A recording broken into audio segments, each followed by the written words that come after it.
Just got back from the ASU Tempe campus, the main campus. George Janko was there, Bryce, Crawford, and Cliffe Knechtle. Am I saying that right? I don't know. Cliffe Knechtle. Big.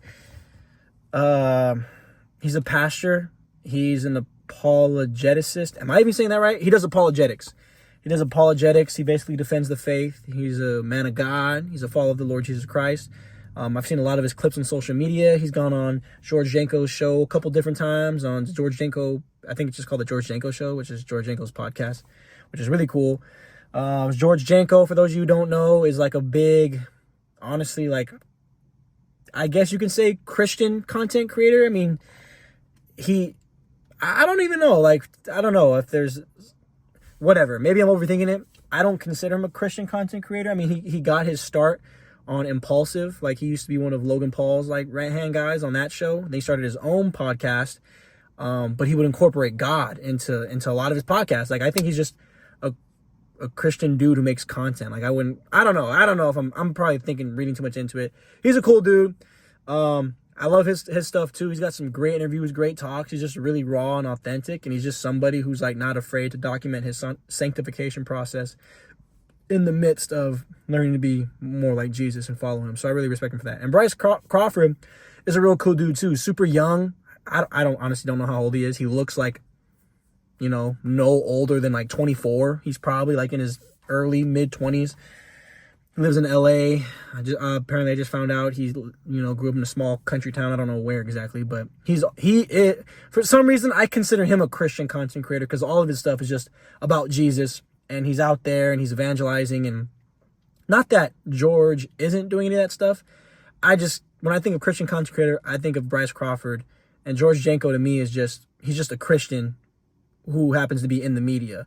I don't know, whatever. That probably was an unnecessary side tangent. Anyways, they're all really cool men of God that have all really big influences when it comes to like social media too. Like, Cliffe didn't start on social media, I don't think, but his clips would go viral and on whatever, Reels, TikTok, like just him going to college campuses and talking to a bunch of kids. And it was so crazy. It was crazy because I was there, and it just like, one of the first thoughts I had was like, wow, this must have what it was like when Jesus was talking to the crowds. Although Jesus was probably pulling crowds like 2, 3, 4, 5, like 10 times bigger than what I was a part of today. But it was still cool. Like, you literally just had a crowd of young people sitting around one person, and they were all doing this. They were going one by one, answering questions of people when it came to faith, when it came to their opinions, positions. Like, they weren't necessarily preaching straight from the Word of God, but they were sharing their own experiences. They were using scriptures. They were using, stories in the Bible. They were using their own testimonies to testify to not only just the existence of God, but also how believing in him and following him and becoming a follower of Jesus Christ can actually lead to, like a better life, like when it's all said and done. Like, not only do you get heaven, which is great, like obviously everybody wants to go to heaven, nobody wants to go to hell. Sadly, people are, there's still people going to hell every day. Pray for them, reach out to them, spread the good news, right? Kingdom of God is at hand. Oh, no way. Oh, wow. It's all good. I was lame for a second. All right, cool. Oh gosh, no. All right, just muted that just in case it came on. But it was just really cool. Like, I was like, man, like this must have been a glimpse of what it was like, right?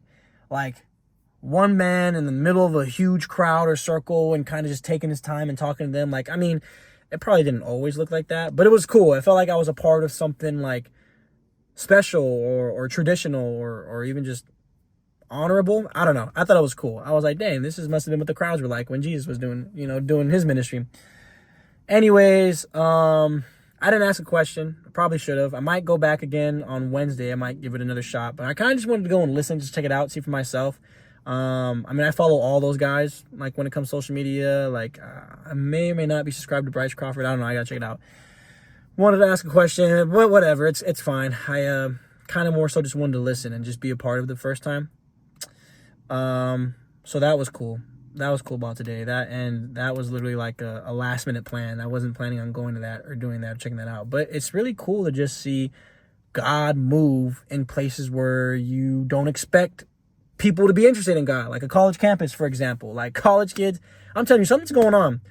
Like something is going on in these secular environments, in these secular spots, not just in America, but in the world, but also like a lot in America, because I think there's a lot of, secular Western culture, but beside the point, it's just cool to see like there were just so many college age kids and young people gathering around to ask questions about God. And it's super encouraging. It's just like, man, that's awesome. Like people are hungry.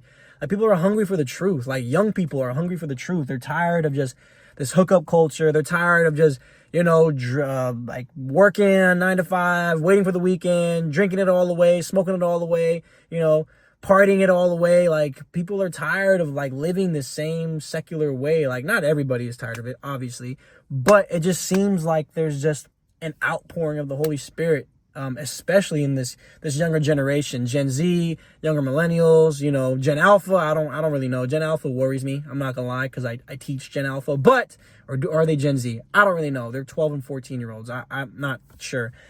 The point I'm trying to make here is that I'm very encouraged to see this younger generation just have a zeal and a passion and desire for God, godly truth, godly principles.